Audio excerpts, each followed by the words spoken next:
et mul on üks vana ikoon, vanaisa ikoon, mis on lapsest peale olnud meil kogu aeg kuskil toas. Ja see ongi Madonna lapsega tegelikult olema.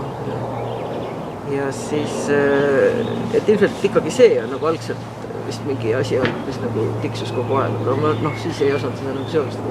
Aga see minu arusaam kristlusest oli siis veel väga abras selles suhtes, et ma ikka mõtlesin selle peale, aga seal ikka kõige tähtsam oli see, et ma olin siis 33 ja mul ei olnud peret, eks ole, ja siis kuidagi lootsin, et kui teed siukse näituse, siis midagi see ka mingid asjad mõtled läbi, et seal oli ikka suured olid need fotod ju veel, kus see vana naine ootas last ja niimoodi, et selles mõttes see ikka mingist isiklikust valust tuleb kõigepealt. Aga eks see Madonna lapsega, see on ju ikkagi ema lapsega ja see on ju igikestev maaemad ja kes need kõik, et tegelikult mõnes mõttes on kõik üks ja sama asi. Ta on lihtsalt sümbol tegelikult sinule endale või sinu, ütleme, sinu kõige lähedasematele, et ega ma ei oska siiski, et siiamaani tegelikult ka ütleme seda Kristust, sellises mõttes ma ei oska teda teistmoodi kujutada kui päris inimesena, eks ole, aga mis seal, et seal on ka palju küsimusi. Sest ega ma ka kristlaseks päriselt niimoodi tõsisemalt plaanis sellesse paar aastat tagasi, nii et mõned aastat tagasi. Eks muidugi, jah. Eks ongi, kui sa vanemaks saad, siis on see rõõm sulle, et sa hakkad aru saama, miski oli. Mul oli, siis oli vist juba nii, et galerii plaan tehti juba aasta aega valmis varem ja siis ma teadsin aastal 97 ja ma teadsin, et ma teen midagi, kus on Madonna ja lapsega ja siis ma kogusin erinevaid pilte, neid niisuguseid renessansi aegseid Madonna lapsega asju ja tegelesin sellega, aga siis enne seda tuli veel kevadel tuli siis Linnar Priimäele näitus, kus tegelikult see huvitas sellepärast, et seal ma enam ei käskinud, ütleme, kui see maisest ajavast käskisin, või ikka küllalt kui ise üldse, mida nad tegema peavad, siis seal nad ise tegutsesid.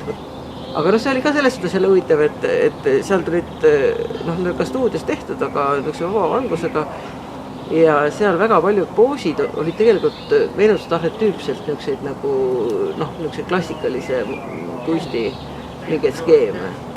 Tekitas mingisugust julgust, aga siis need mõlemad olid just, et ma olin kodus saanud verandas tehtud endale stuudio ja siis ma klassikalise draperii taustal ja siis paljude välkudega tegin seda ja siis Pietà puhul ma kasutasin esimest korda professionaalseid modelle. Et oli üks vana modell, vana naine, Aino Kalur, oli niisugune legendaarne modell. Ja siis noorem oli siis Ain Tammraev, kes siis ka oli modellina olnud tööd teinud. Ja siis nendega oli see ka huvitav, et nad hakkasid ise kaasa mängima. Ja ei oska öelda, kui palju seal, et kui palju see ettevalmistus luges või mis seal oli, aga et ta tuli jah, et ta ei tulnud selleks klassikalist Madonna lapsega, aga tuli see ja või ma isegi seda ei mäleta, kas see Pietà oli alguses pealkirjaks või Pietà tuli siis sellel ajal. Mind huvitas see püha vaimu aspekt ka, et mul oli see kolmainus või see ikoon või see altar tähendab. Et seal oli mul ka oma seos selle püha vaimu asjaga, aga ma siis täpselt aru ei saanud, et see on Madonna lapsega, eks seal ikka mängid emaga suhted läbi ja kõik niisugused lähedastega või ütleme see. Ja mõnes mõttes on, kaudselt võttes on ju kõik selle võimalused, et näitused inimesed on, et ikka see surm ja armastus, sünd, armastus, surm, et selles mõttes, et ega midagi väga muud ei olegi.